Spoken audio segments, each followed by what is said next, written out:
ছোটবেলা জনসন পাউডারের গন্ধটাকে আমাদের খুব ভালো লাগতো। আদো আদো একটা মা গন্ধ ছিল তার মধ্যে, আদর মাখানো। কিন্তু একদিন জানতে পারি যে ওই পাউডারের মধ্যে অ্যাসবেস্টস মাখানো বিষ রয়েছে। বড় হয়ে বুঝলাম আমাদের ছোটবেলাটা অনেকটা মিথ্যে ছিল। ম্যাগি যেদিন স্কুলে নিয়ে যেতাম সেদিন যেন একটা অঘোষিত উৎসব ছিল আমার কাছে। সকাল থেকে অপেক্ষা করে থাকতাম কখন টিফিনের ঘন্টা পড়বে আর কখন আমি ওই আমার ম্যাগিটাকে পেটের মধ্যে ঢোকাবো। এই অপেক্ষা মৃত্যুতে যজ্ঞের চেয়ে কম কিছু ছিল না। নীলাচলের শৈশব শেষে একদিন হঠাৎ করে জানতে পারি ম্যাগি স্বাস্থ্যের পক্ষে ক্ষতিকারক।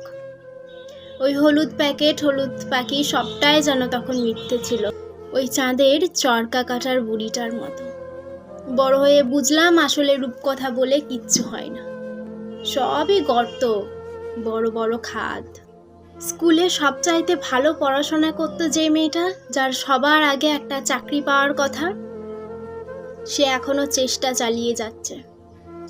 যে মেয়েটা ছিল উড়নচণ্ডী, পাহাড়ি ঝর্ণার মতো, সে এখন এক শান্ত নদীতে পরিণত হয়েছে কারোর মা, আবার কারোর স্ত্রী।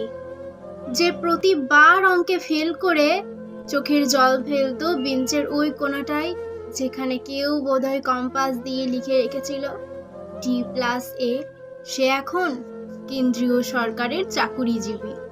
এবং এরা একে অপরকে দেখেনি কোনোদিন। এখন শুনেছি লেট নাইট পার্টিতে গিয়ে চেঁচিয়ে চেঁচিয়ে বলে ছোটবেলার প্রেম। কি বোকাটাই না ছিলাম আমরা। 11-এ ভুল করে সায়েন্স নিয়ে ফস্তানো ছেলেটা রোজ রাতে কানে হেডফোন দিয়ে রেডিও স্টেশন থেকে ফেরে নাম করা রেডিও জকি। তখন আমি আলোর থেকেও ছুটছি জোরে, আঁকি গোল চৌকি আঁকি এক আঁচড়ে। 2000 থেকে 2023 আমরা হারিয়ে ফেলেছি বহুজনকে।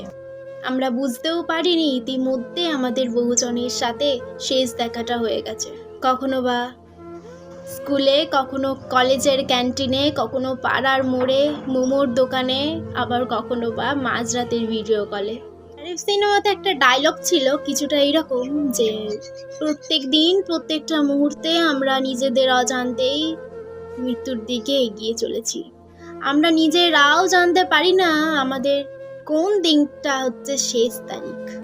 আমরা প্রতি মুহূর্তে ভাবছি কতটা, করছি কতটা, এসব হিসেব রাখার সময় আমাদের নেই।